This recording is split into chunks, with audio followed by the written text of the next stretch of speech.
Thank you. Thanks. So she said, I'm Diane Sayre. I'm running for U.S. Senate in 2022. That's the seat currently held by Chuck Schumer. And I am running as an independent candidate, an unaffiliated candidate, because the parties are atrocious. I have been, for 32 years, an associate of the late Lyndon LaRouche, who people may be familiar with, but this is very important to people here because LaRouche was framed up and given a 15-year jail sentence, of which he served 5, and therefore I am acutely aware of the injustice of our so-called justice system, or as some of my friends call it, the just us system, which is what we are up against. Okay, great. Now, I know we are here because we have hideous crimes occurring to children in the United States. And a Chinese philosopher would say that the United States has lost the mandate of heaven because a nation that doesn't care about what happens to its children is a nation that does not have a future. That's right. That's right. Now, all of you know this is not a local problem. It reaches into the highest levels of our courts and our government and our elected officials, and probably has something to do with why some people might have been afraid to show up here today. But I have to say, I don't think there is a legal action which will defeat it, although I think the legal actions are urgent and must be pursued, because you have to have a record in history that people stood against this. Amen. And therefore, every fight that you are in is a critical fight. My concern running for federal office is that we have to change the culture of the United States of America. We have a culture where people believe if you have a lot of money, if you have a lot of power, if you are on national television regularly, then it's okay for you to do what you want and that no one can stop you. We have I'll just say I happened to watch a program about a sting operation to entrap pedophiles, where they had a set-up operation with supposedly a child, and they had people come to this house and say incriminating things, and then they arrested them. The thing that was horrifying to me is they said they got 5,000 inquiries. That means this is a pervasive, major problem.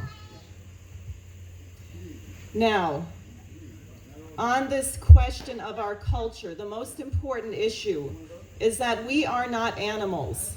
The people who believe that money and power give you the right to do what you want believe that human beings are animals. We are not animals.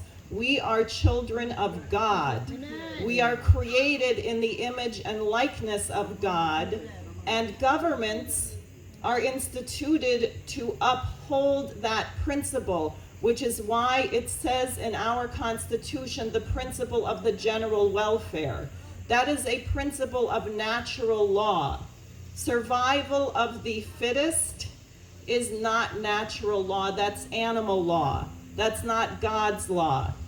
That applies only to human beings if you measure fitness by your spiritual and creative identity. Now, since today is the 20th anniversary of September 11th, I want to say something about that because that exemplifies the cultural problem in this country. And I will tell you, January of 2001, Lyndon LaRouche warned. Do you remember the election 2020? How many of you remember the 2020 election? Remember the hanging chads and the We don't know who won the election, and it went on and on and on and on. And what LaRouche said is, Bush doesn't have a clear mandate because no one's sure who won the election. And when he said he was going to appoint John Ashcroft, LaRouche warned that means they are going for a Reichstag fire event. What was that? That was when Adolf Hitler needed to get dictatorial power, so he had his own guy burn down the Parliament building, and then he said, the communists are attacking us, the communists are attacking us, we have an emergency, I need dictatorial powers. And the German Parliament voted themselves out of existence. They voted to give Hitler the right to rule by decree.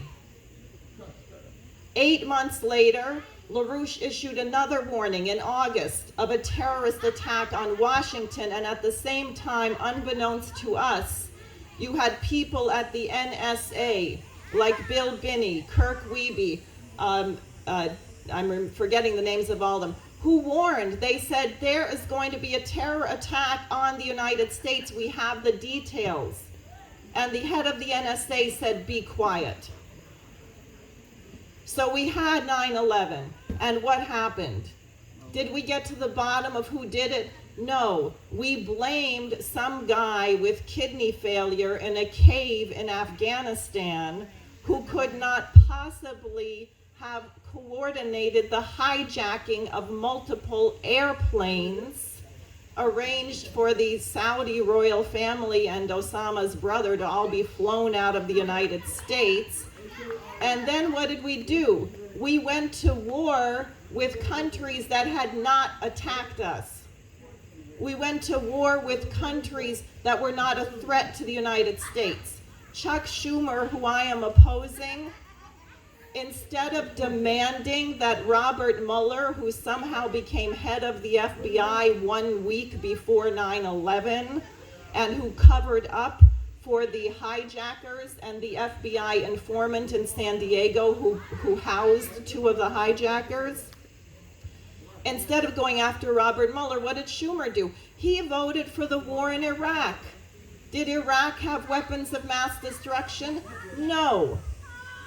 And Nancy Pelosi said that killing 1.5 million Iraqis and thousands of Americans based on a lie was no reason to impeach George Bush.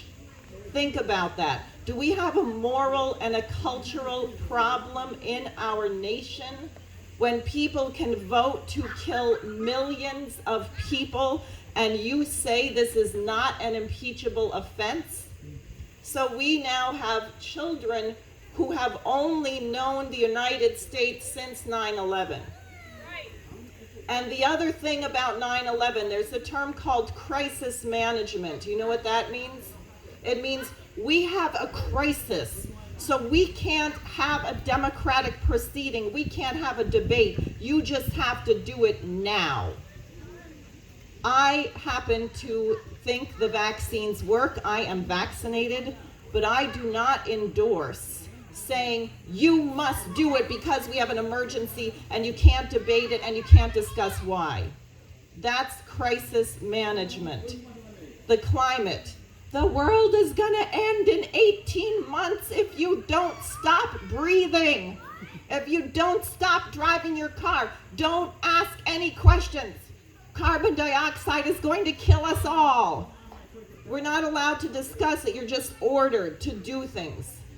So the population is now reacting because people are tired of being ordered to do things based on an emergency that frankly doesn't exist. So what we need, how do you defeat this? We have to crush Wall Street. We have to crush the City of London. That's what Schumer works for. Do you think the stock market is really worth 35,000 or whatever, however many points it's up to now? What is it? It's hot air. We've been printing money. Anyone ever heard of hyperinflation? Speaking of Hitler, what happened before Hitler, Germany, blew out the Reichsmark. We have people getting paid peanuts to work hard. Home health aides, people in nursing homes, drivers. We have an incredible informal economy, and for all this work, you are more in debt every week that you work. And the people who do nothing, or worse than nothing, like Jeffrey Epstein, and I won't discuss what he did, but that is the Wall Street culture, those people get bailed out. Billions and billions and billions of dollars, and you pay for it. How was it that we have a little rain and families are drowning in basements in Queens? Is that because of carbon dioxide? No, it's because of people like Chuck Schumer bailing out Wall Street and not building any vital infrastructure. Do you know there are rivers and streams that have not been dredged since Sandy? They got filled with garbage, and therefore when it rains, the flooding is worse. Could we do something about that? Are there tens of thousands of young people who need jobs that pay decently who could fix that? Yes. So this has to be done. And the point of my campaign is not some election in 2022 because they're going to steal the vote anyway. The point of this campaign is to create a movement to get the things done that need to be done, and to not allow our people to be divided by crazy garbage in the news media, which is aimed to make you think that your neighbor wants something different than what you want. How many of your neighbors want their children being given a choice of gender? How many of your neighbors want their children being sent into a war that goes on for 20 years? Or dying of a drug overdose? Or running out of food because we're bankrupting our farmers? People don't want that. So we can unify the nation around a good policy. That's what my campaign is about. I have a table there. I have literature. Please visit it. Take literature. Sign up. I started a newspaper because we don't have freedom of speech. I've had one video taken off YouTube so far. I hope to have more. And I have a newspaper because we have to be in print. So thank you very much for having me, and see the campaign table.